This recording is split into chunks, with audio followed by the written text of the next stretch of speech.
All right, everyone, the Trump loss is inevitable crowd once again suffering a humiliation here. We've got a new round of polling specifically from the Battleground states, and a couple of them don't look particularly competitive if we assume that these numbers are true.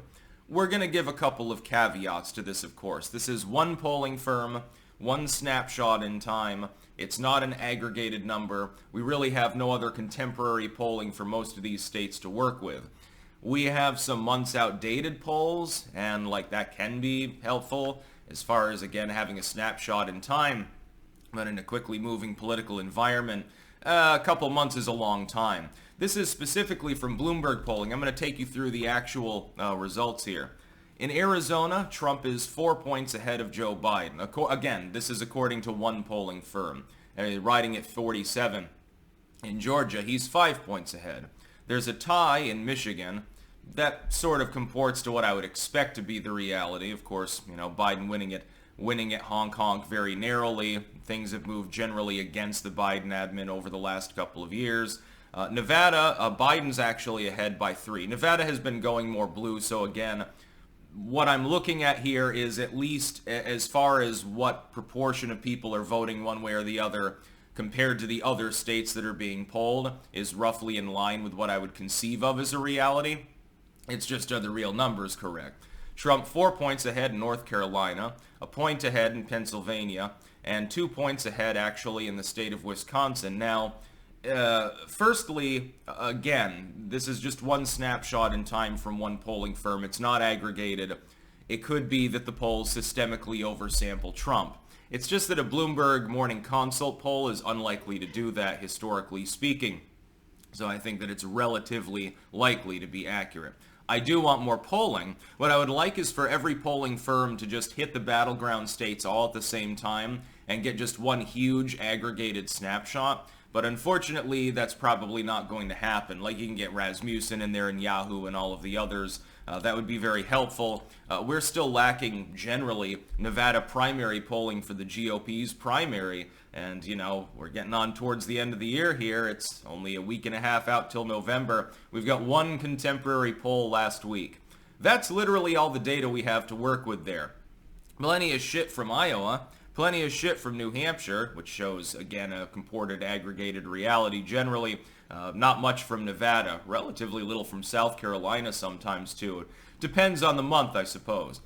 If this polling is remotely true, Donald Trump is going to coast to re-election. But sticks, you may say. This polling doesn't take into consideration RFK Jr., the spoiler candidate. Again, as I pointed out yesterday, I don't think that that's really going to change the metric. If anything, all it means is that some millions of voters that would have voted for Biden or for Trump vote for RFK Jr. instead. It means nothing. Voters that would switch out for an independent candidate who cannot win are not the sort of voters that probably would have turned out in significant numbers absent the third-party candidate anyway. They would be considered softer supporters or people who just generally dislike Biden and Donald Trump at the same time. So it's not, I don't think that it's going to move the metric. Again, with the pseudo-race-based reparations post that RFK Jr. made the other day, people are starting to dig more into his views, and the more they dig into them, the more they figure out that he's actually just a leftist. He's like a Fetterman liberal, basically. On most issues. There are a couple of standouts. That's wonderful. He has a couple of unique ideas. Most of it's the same tripe that the Democratic Party's been peddling all along anyway. Again, we've been pumping money into impoverished parts of the United States without addressing the central reason why they're impoverished. Hint, hint, it's the fucking government's fault. And this polling is damning for Biden. There shouldn't be the possibility of Donald Trump being 5 points ahead in any of the battleground states if what you're being sold by the Biden administration as sloganeering is actually true. Well, come on, Jack. The economy's just fine. Our foreign policy in a nutshell is peace. And all of this other stuff. It sounds very good when it's peddled by the legacy media that partners directly with the Biden admin, but it's not real. People go to the gas pump. People go to the grocery stores. People have loved ones overseas in places that have now become war zones. All of these different groups of people are continuously reminded of the failures of the Biden administration. The fact is this. In 2020, Even with shenanigans in the election, Joe Biden only managed to win, after leading by 7 points in the aggregate nationally, managed to win by a couple 100,000 votes. That's the best case scenario, assuming that you assume there was no problem with the election. The best case scenario for the Dems under Biden is that he barely managed to eke out a win at all, despite the fact that he was supposedly leading handily the entire time. If, therefore, we have polling in sensitive states, and if this holds up in the next few weeks, hopefully we get more polling, and Trump ends up being ahead, it's going to be a knockout election. In fact, it could be a landslide. It could be bigger than it was in 2016. Trump could knock off Virginia quite easily. He could roar into Minnesota. He could take more states than he took in 2016. This is a feasible possibility. I still see a lot of black-pilled individuals saying that it can't possibly happen because of shenanigans. This would represent millions and millions of voters swinging in Trump's direction, specifically in states that are competitive. Absent RFK Jr. causing a big to-do in the election, which isn't going to happen, Trump would have an enormous advantage. He would go Grover Cleveland mode. It would throw the Uniparty into uproar because by then he's probably in a jail cell or under house arrest, but then all of a sudden he has to be freed because he's now the President of the United States. He could very well attempt to pardon himself, which sets up a constitutional crisis. He's likely to break more of the toys, setting up for a long struggle against his own House GOP especially. If McConnell's still alive by then, don't expect the Senate Republicans to work well with him. Of course, McConnell is a 50-50 chance. Feinstein finally croaked. It's Mitch McConnell's turn.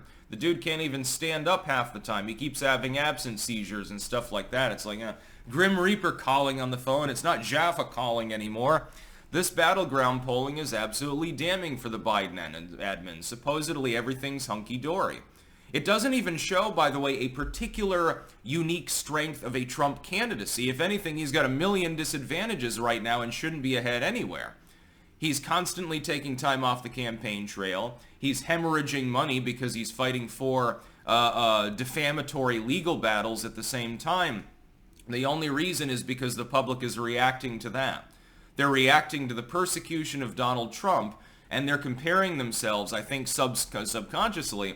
They're saying, well, I'm hard up right now too. I had to take out an extra job just to buy French fries the other night for my kids. I had to take out debt in order to buy groceries or to buy gas. I'm not making as much money. Things cost a lot more. Most people are hurting at a significantly higher level than they were a few years ago under Trump. There were still people that fell through the cracks under Trump. Certain self-employed people, contractors, they did poorly under Trump's tax plan. For example, this was explained by Chris Whalen, CPA, who I've often had aboard. By the way, you should check out his stuff. It's pretty good. But for the most part, people were doing better. The majority, the supermajority of the public was doing better under Trump than they have done under Joe Biden. It is Biden's fault. I love the TDS sufferers when they claim that it's Donald Trump's fault because of something he did 3 years ago or whatever. It's not. He didn't lock down. That's false. He didn't cause the inflation that we're still seeing, which is unfortunately still there. That is Biden's fault. Trump did not cause Hamas to attack Israel, although we've been told that, which is hilarious. He did not cause Ukraine to get invaded. These are things that Biden helped to cause. Multiple foreign policy failures. Afghanistan withdrawal again. That was his fault as well. You can say that Trump inked the deal. Yeah, but it wasn't the same deal that was gone through with. See, what Biden did is shit on the deal. That's why what happened actually occurred. Inflation. You've got great jobs growth. The problem is most of them now are second jobs. It's not changing unemployment. It just means that people are taking out a double shift in order to buy things. It is a disruptive economy, a dysfunctional foreign policy. You have the border crisis, which is weighing around his neck like a millstone. No shit, Donald Trump is actually capable of winning the election.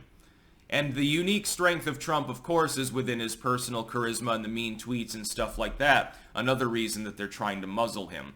At this point, if the election were held today, I would say that Donald Trump would win in a landslide. Not just win, but by a bigger margin than in 2016. That's about all. Peace out.